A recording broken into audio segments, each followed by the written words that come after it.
नमस्ते, Yashraj study class इस YouTube channel पर आप सभी का हार्दिक स्वागत है। आज हम कक्षा छठी विषय मराठी शिकू मराठी आनंदाने इस पाठ्य पुस्तक का लेसन नंबर 5 आइस पत्र इस लेसन की जानकारी प्राप्त करने वाले हैं। इसके लिए आप वीडियो ये पूरा देखिए और अंत तक देखिए ताकि आपको इस लेसन की ज़्यादा से ज़्यादा जानकारी प्राप्त हो सके। चलिए हम लेसन देखते हैं। लेसन का नाम क्या है? आइस पत्र। आइस पत्र मतलब क्या? माता जी को, हमारे जो माता है, माँ है, उसको जो लड़की उसने पत्र लिखा है, इसलिए लेसन का नाम क्या दिया है? आइस पत्र। और इस पत्र में क्या क्या लिखा है हम लेसन के माध्यम से देखेंगे। जब भी हम पत्र लिखते तो जब भी आप माता को पत्र लिख रहे हैं तो उसने एक रिस्पेक्ट दिया है, तीर्थरूप आईस। तीर्थरूप आईस म्हणजे काय? तीर्थरूप आई मतलब जो आदरणीय माताजी। क्या बोला उसने? आदरणीय माताजी। शिरसाष्टांग नमस्कार। शिरसाष्टांग नमस्कार मतलब इसका कि जो बड़े होते हैं, हमसे बड़े होते हैं, उनको हम आदर से माथा टेक कर और पूरा हमारा शरीर लेट कर जो प्रणाम करते हैं उसे हम मराठी में क्या बोलते हैं? शिरसाष्टांग नमस्कार। माझं पत्र मिळाल्यावर तुला आश्चर्याचा धक्का बसला असेल ना। अभी जो ओवी नाम की लड़की, उसने अपने माता को, अपने मम्मी को पत्र लिखा है। और जैसे अभी आज के ज़माने में जब भी जो बात होती, हम दूर होते हैं मम्मी से, हमारे परिवार से, तो किससे बात करते हैं? हम फ़ोन पर बात करते हैं। पर इस लड़की ने अपने मम्मी को, अपनी माँ को पत्र लिखकर बताया है उसका हालचाल। इसलिए उसने बोला की माझं पत्र मिळाल्यावर तुला आश्चर्याचा धक्का बसला असेल ना। आश्चर्य का धक्का बसना मतलब एक शौक लगना, मतलब एक चकित हो जाना।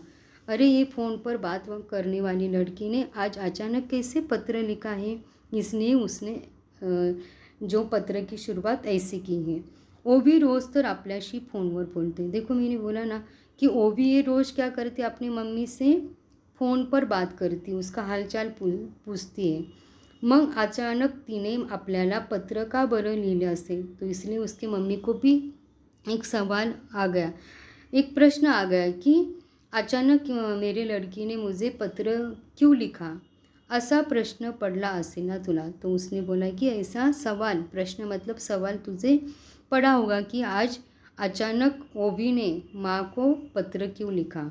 मी सुट्टीत येथे आजोळी राहायला आल्यापासून आपण रोज़ फ़ोनवर बोलतो। अभी देखो ओवी नाम की ये लड़की है, इसको छुट्टी लगी है। छुट्टी मतलब गर्मियों की छुट्टी लगी है और वो अपने छुट्टियों में अपने नानी के घर, आजोड़ी मतलब क्या? जो मम्मी के माताजी का गांव होता है, नानी का गांव, उसको मराठी में क्या बोला जाता है? आजोड़ी।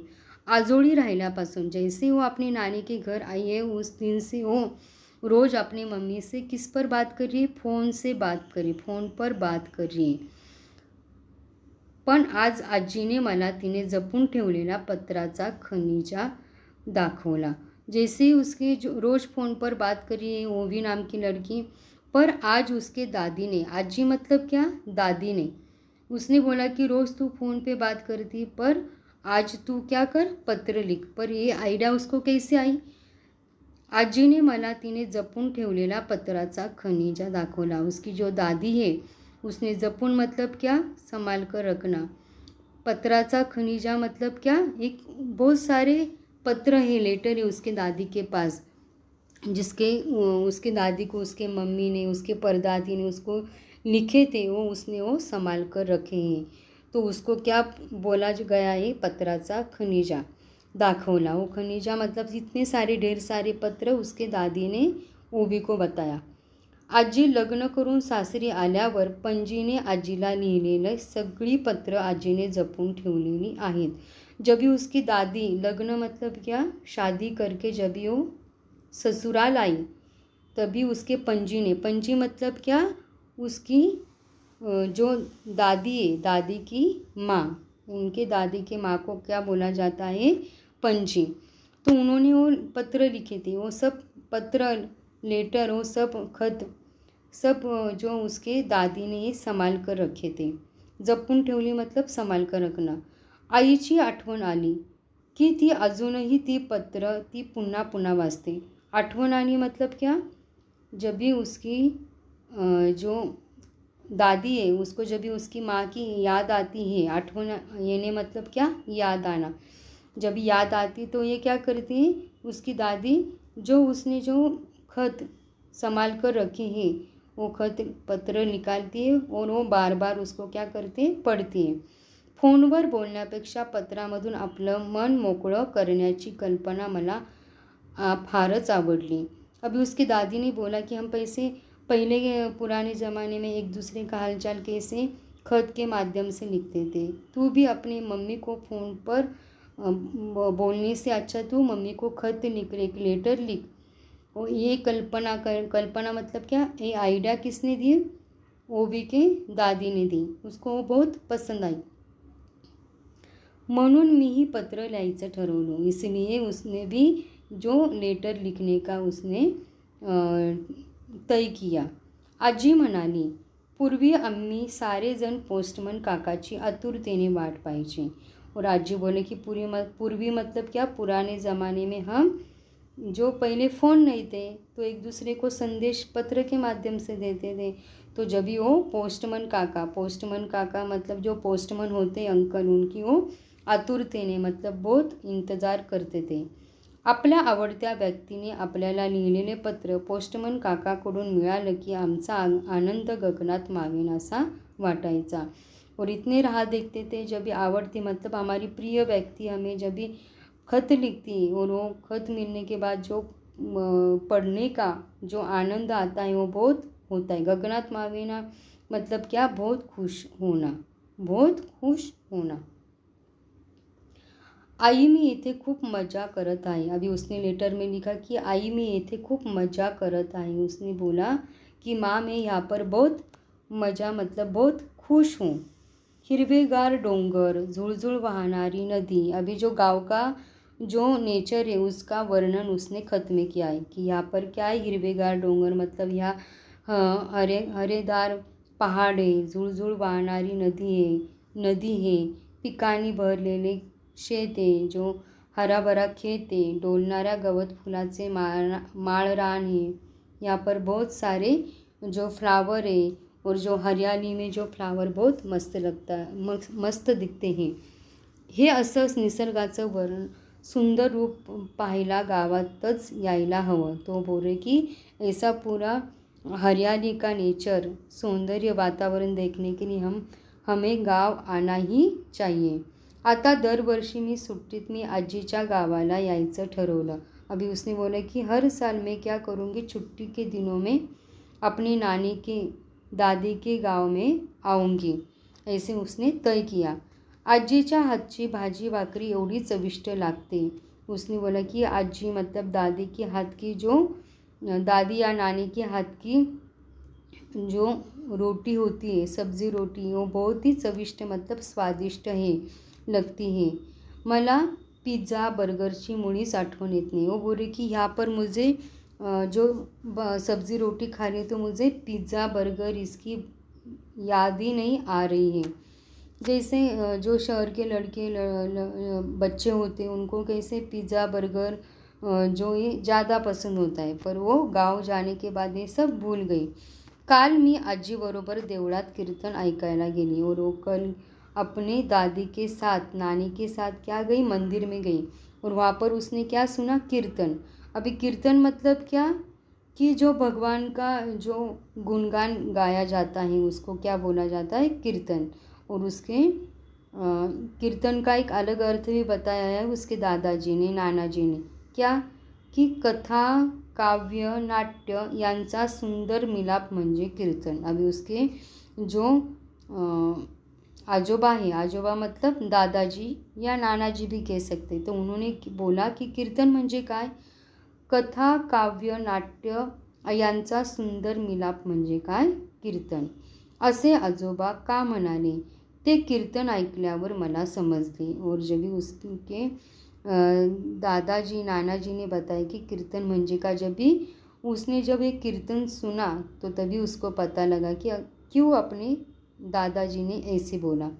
कीर्तनाचा कार्यक्रम एवढा रंगला की 2 तास कसे गेले हे समजलेच नाही। सगळेजण कीर्तनात दंग होऊन गेले और जो कीर्तन सुनने के लिए वहाँ पर गए थे मंदिर में, तो 2 घंटा कैसे चला गया ये उनको समझ में नहीं आया।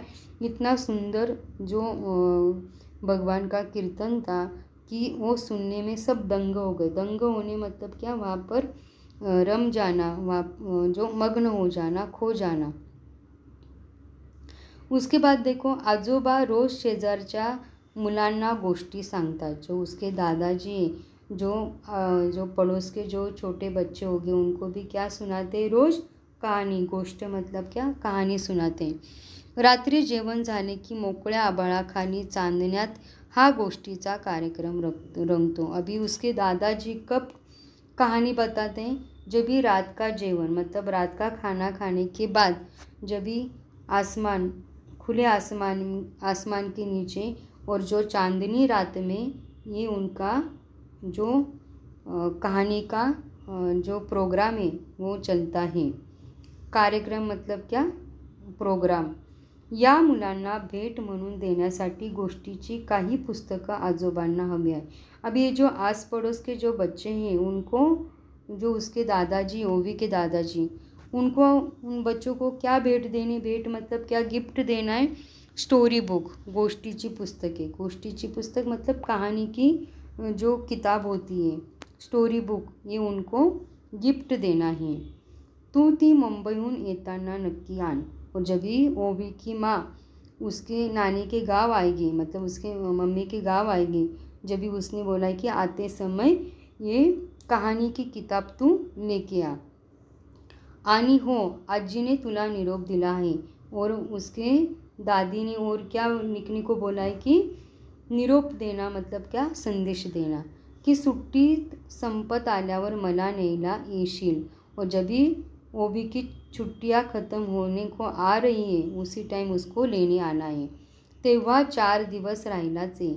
और जब मैं मम्मी को भी बोला है कि उसके साथ 4-5 दिन और मम्मी के साथ उसके नानी के गाव रहना है। आई, तू हे पत्र वाचलेस की त्याचं उत्तर तू पत्रातूनच मला पाठव। और मम्मी को उसने बोला है, माँ को, जब भी तू मेरा एक खत पढ़ेगी तो खत पढ़ने के बाद मुझे फ़ोन पर बात मत कर, कि मुझे भी पत्र मतलब खत लिख कर तू उसका जवाब भेज। मलाही पत्र मिळवण्याचा आनंद अनुभवायचा आहे। उसने बोला कि मुझे भी जो खत लिखते हैं और जब भी वो मिलता है तो उसका एक अनुभव मुझे लेना है। तीर्थरूप बाबांना माझा शिरसाष्टांग नमस्कार। और उसने पापा को लिखा है कि मेरे पापा को भी लिखना है कि पिताजी, बाबा मतलब पिताजी, माझा शिरसाष्टांग नमस्कार। तुझीच लाडकी ओवी। और लास्ट में लिखा है कि तुझीच लाडकी ओवी मतलब आपकी लाडकी बेटी क्या, ओवी। देखो, इस प्रकार आपको ये लेसन समझ में आ गया है।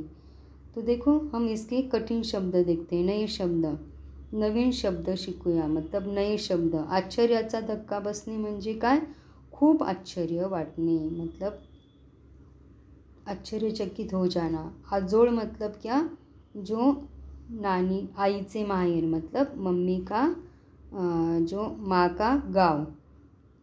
खजिना मतलब क्या, मौल्यवान संग्रह। पणजी म्हणजे आजीची किंवा आईची आई। आनंद गगनात मावेनासा होणे। आनंद गगनात मावेनासा होणे मतलब क्या, बहुत खुश होना। चविष्ट मतलब चवदार, स्वादिष्ट। मिलाप मतलब संगम। और दंग होने मतलब क्या, रमून जाने, वहाँ पर मग्न होना, हो जाना। तो हमने इस लेसन से हमने क्या सीखा, कि हमें अभी भी फ़ोन पर बात न करते हुए हमें क्या करना है, पत्र लिखना है अपनी मम्मी को, हमारे जो प्रियजन व्यक्ति उनको पत्र खत लिखकर हमें उनसे बात करनी है। इससे क्या हो जाता है, जो पुरानी यादें भी हमें मतलब एक याद, हमारी पुराने ज़माने की याद भी कैसी हो जाएगी, ताज़ी हो जाएगी। और हमें पत्र या खत लिखने की भी एक आइडिया आ जाएगी कि आप भी अपने प्रिय व्यक्ति को, अपने मामा जी को, दादी जी को, नानी को पत्र लिखिए और उनको भी बोलो कि आप भी पत्र लिखकर मुझे संदेश भेजो। तो आपको जो खुशी होगी, खत मिलने के बाद वो बहुत बहुत खुशी हो अलग हो जाएगी, आपको भी बहुत मस्त लगेगा। इस प्रकार आज हमने जो शिकू मराठी आनंदाने इस पाठ्यपुस्तक का लेसन नंबर 5 आइस पत्र इस लेसन के बारे में जानकारी प्राप्त की। आपको ये वीडियो कैसे लगा कमेंट बॉक्स में ज़रूर बताना। वीडियो को ज़्यादा से ज़्यादा शेयर करना, लाइक करना। अगर आप हमारे यशराज स्टडी क्लास इस यूट्यूब चैनल पर नए हो तो चैनल को ज़रूर सब्सक्राइब कीजिए और बेल आइकन को प्रेस कीजिए ताकि आपको इसी प्रकार के नए नए वीडियो की जानकारी प्राप्त हो सके। धन्यवाद।